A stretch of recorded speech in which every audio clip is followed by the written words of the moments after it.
Olá!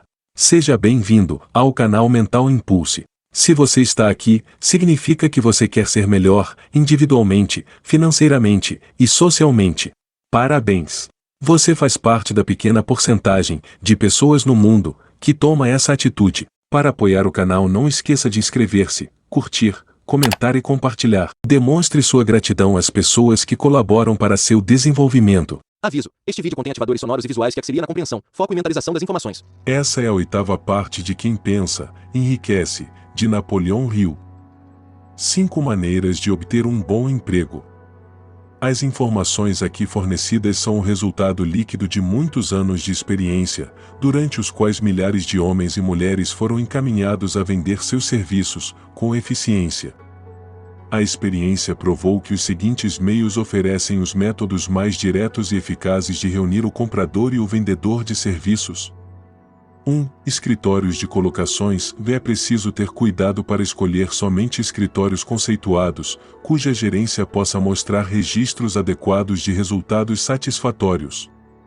Há relativamente poucos escritórios nessas condições. 2. Propaganda. Tente os jornais, periódicos comerciais, revistas. Anúncios, classificados, geralmente, merecem confiança, no sentido de darem resultados satisfatórios no caso dos que procuram cargos de venda ou de assalariado comum. Propaganda promocional é mais recomendável no caso dos que procuram relações com dirigentes, de modo que o anúncio apareça na seção do jornal mais capaz de chamar a atenção da classe de empregadores que se procura. O anúncio deve ser preparado por um perito, que sabe como injetar qualidades de venda suficientes para obter respostas. 3. Cartas pessoais de solicitação. Essas devem ser dirigidas a determinadas firmas ou indivíduos mais necessitados dos serviços oferecidos. As cartas devem ser, sempre, bem datilografadas e assinadas à mão. Com a carta, deverá ser enviado um dossiê ou um sumário das aptidões do candidato. Tanto a carta de solicitação como o dossiê sobre as experiências e aptidões deverão ser preparados por especialistas. Vejam as instruções referentes aos dados que devem ser fornecidos. 4. Solicitação através de conhecimentos pessoais. Se possível, o candidato deve tentar uma aproximação com os empregadores em perspectiva, através de amigos comuns. Esse método é especialmente vantajoso no caso dos que procuram ligações com dirigentes e não querem dar a impressão de se estar mascateando.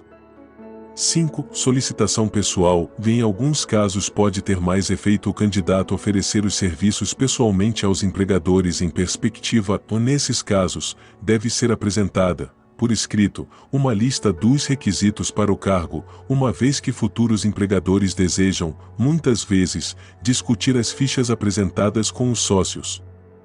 Como preparar um sumário ou dossiê? Esse sumário deve ser preparado com o mesmo cuidado com que o advogado prepara a petição de um caso a ser julgado no tribunal. A não ser que o candidato tenha experiência no preparo dos sumários, deve ser consultado um perito e seus serviços requisitados para tal propósito.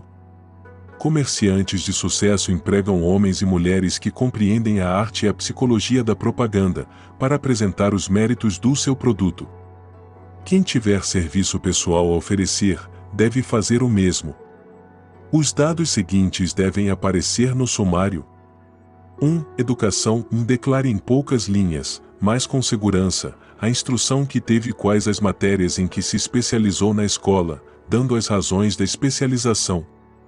2. Experiência. Se você teve alguma experiência em cargos similares que procura, descreva-as, declarando nomes e endereços dos empregadores anteriores.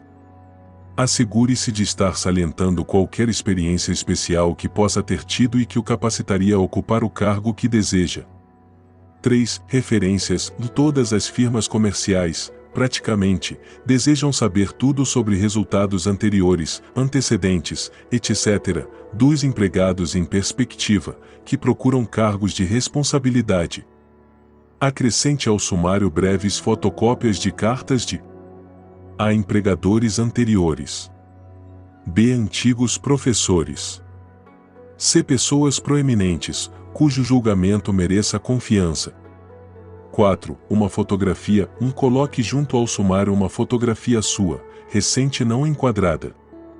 5. Candidate-se a um cargo específico. Evite solicitar um cargo, sem descrever exatamente o cargo determinado que deseja.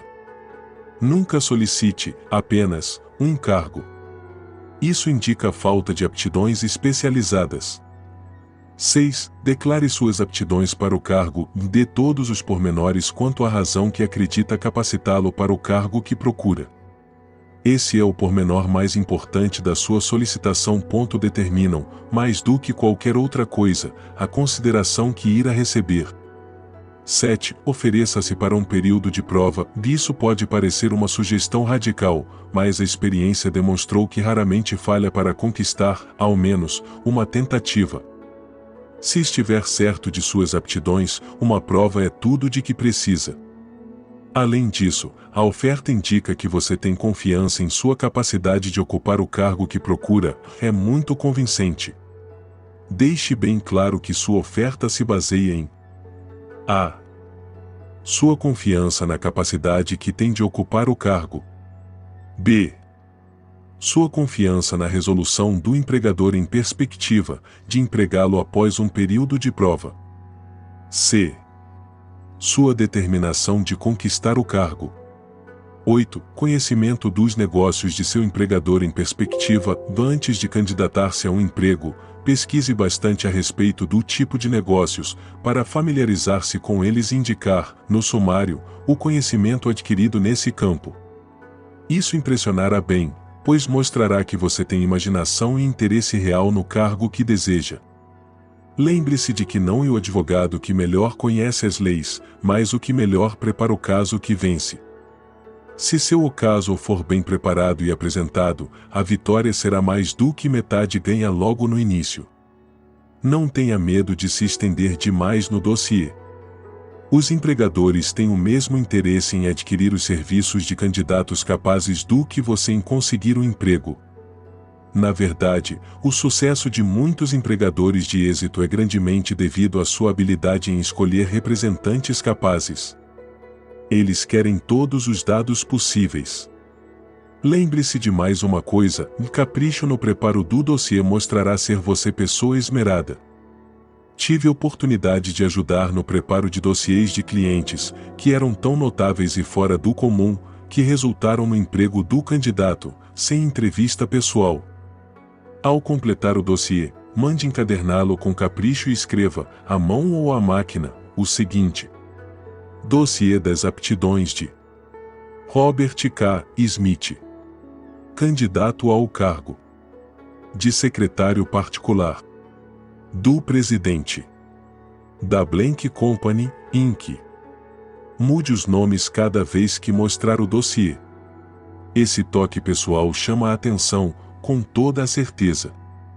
Mande datilografar ou imprimir o dossiê no papel mais fino que puder obter, encadernado em papel pesado, próprio para isso, mudando a capa e o nome da firma a ser inserido, se for mostrá-lo a mais de uma companhia. Sua fotografia deve ser colada a uma das páginas do dossiê.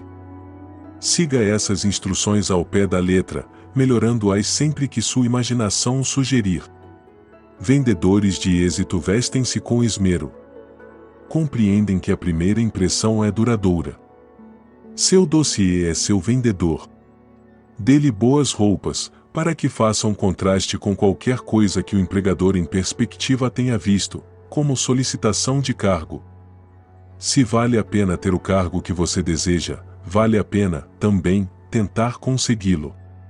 Além do que, se você conseguir se impor ao empregador de maneira que o impressione com sua personalidade, receberá, provavelmente, mais dinheiro por seus serviços, desde o começo, do que receberia se tivesse solicitado o emprego da maneira convencional, costumeira. Se você procura emprego através de uma agência de propaganda ou de colocações, mande o agente usar cópias do dossiê ao oferecer seus serviços. Isso o ajudará a ganhar a preferência, tanto do agente, como dos empregadores em perspectiva. Encontre um emprego que lhe agrade. Todos gostam de fazer o tipo de serviço para o qual têm mais aptidões. O artista gosta de trabalhar com tintas, o artífice com as mãos, o escritor gosta de escrever. Os que têm talentos menos definidos têm suas preferências por certos ramos de negócio e indústria. Se há alguma coisa digna de nota nos Estados Unidos é a grande gama de profissões que se oferece, desde lavrar o solo, manufaturar, comerciar, até as profissões liberais. 1. Resolva, exatamente, o tipo de emprego que deseja. Se o emprego ainda não existe, talvez você possa criá-lo. 2. Escolha a companhia ou o indivíduo para o qual deseja trabalhar. 3. Estude o empregador em perspectiva, quanto à política, pessoal e oportunidades de progresso. 4. Pela autoanálise de seus talentos e capacidades, pense no que você pode oferecer e planeje meios e modos de dar vantagens, serviços, incrementos e ideias, que você acredita poder transmitir com êxito. 5. Esqueça-se do emprego. Esqueça se há ou não uma vaga. Esqueça o costumeiro ritual do "tem um emprego para mim?" Concentre-se no que você pode dar. 6. Uma vez feito o plano, contrate um escritor experiente para o redigir de maneira caprichada e com todos os pormenores. 7. Apresente-o à pessoa certa, de autoridade, que fará o resto. Todas as firmas procuram homens que possam oferecer algo de valor, sejam ideias, serviços ou reações. Todas as companhias têm lugar para o homem que tem um plano de ação definido, vantajoso para a firma. Essa linha de conduta pode tornar alguns dias ou semanas de tempo extraordinário, mas a diferença em pagamento, em progresso e em conquista de reconhecimento, economizar-lhe-á anos de trabalho árduo, com salário modesto. Tem muitas vantagens, a principal sendo que economizará de 1 a 5 anos de tempo, para alcançar o objetivo almejado. Toda pessoa que começa ou penetra no meio da escada que sobe, o fará por planejamento deliberado e cuidadoso. O público é seu sócio. Homens e mulheres que oferecem seus serviços para melhores proveitos no futuro, devem reconhecer a transformação que teve lugar com referência às relações entre empregador e empregado. As futuras relações entre empregadores e empregados serão como uma sociedade consistente de 1. Empregador. 2. Empregado. 3. O público a quem servem. Essa nova maneira de oferecer os serviços pessoais é chamada de nova, por muitas razões. Em primeiro lugar, tanto o empregador como o empregado do futuro serão considerados empregados colegas, cuja tarefa será servir o público, com eficiência. No passado, empregadores e empregados negociavam entre si, procurando tirar o máximo uns dos outros, sem considerar que, em última análise, estavam prejudicando o terceiro interessado, o público que serviam. Cortesia e o serviço são as palavras-chave do comércio de hoje, aplicando-se à pessoa que negocia serviços pessoais ainda mais diretamente que ao empregador a quem ela serve. Em última análise, tanto o empregador como o empregado são empregados pelo público que servem. Se não o servirem bem, pagam com a perda do privilégio de servir. Todos nós nos lembramos do tempo em que o homem que lia o medidor de gás batia na porta com força suficiente para quebrá-la.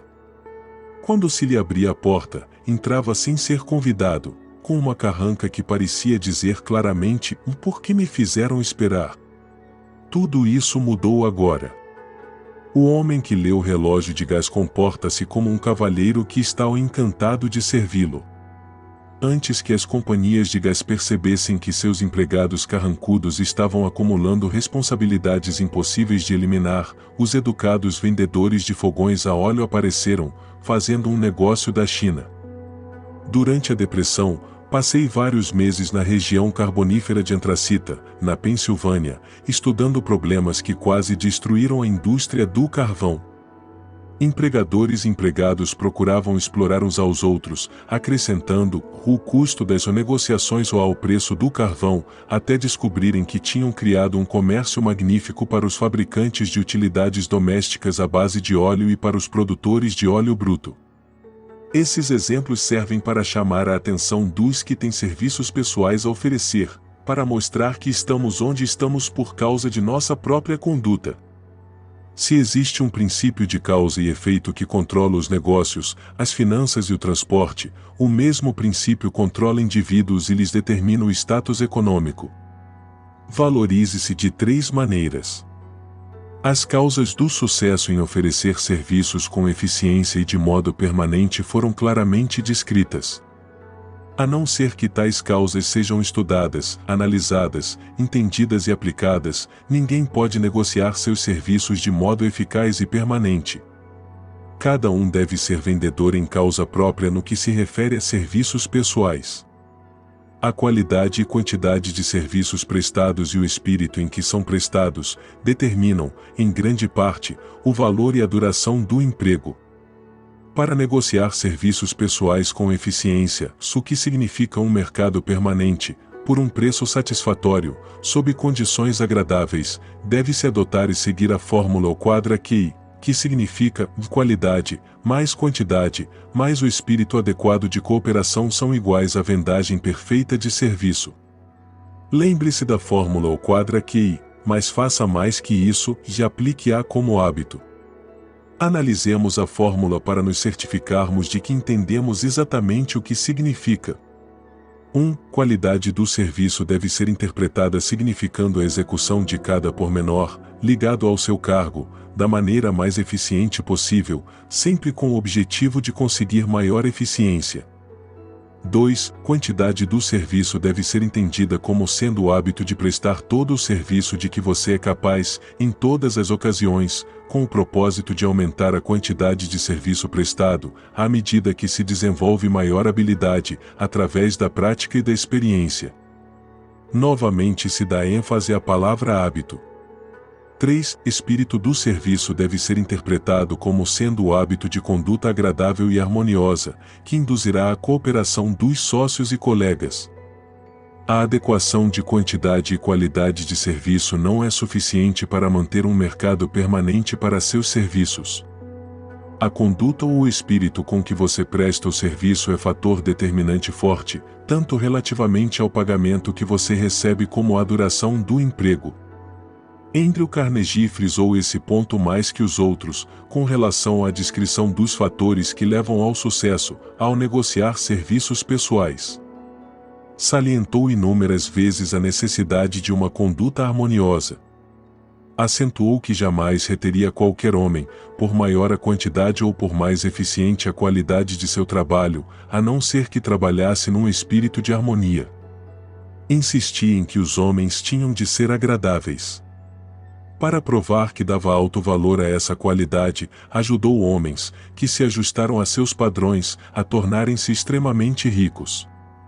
Os que não se ajustaram, tiveram de ceder lugar a outros. A importância de uma personalidade agradável é acentuada por ser fator que possibilita prestar serviços dentro do espírito certo. Se alguém tem uma personalidade que agrada e presta serviços num espírito de harmonia, essas qualidades muitas vezes compensam deficiências, tanto na qualidade quanto na quantidade dos serviços prestados. Contudo, nada pode substituir uma conduta agradável. Para a continuação do livro, acesse o próximo vídeo, na playlist Quem Pensa, Enriquece, Napoleão Hill. Para apoiar o canal não esqueça de inscrever-se, curtir, comentar e compartilhar. Demonstre sua gratidão às pessoas que colaboram para seu desenvolvimento.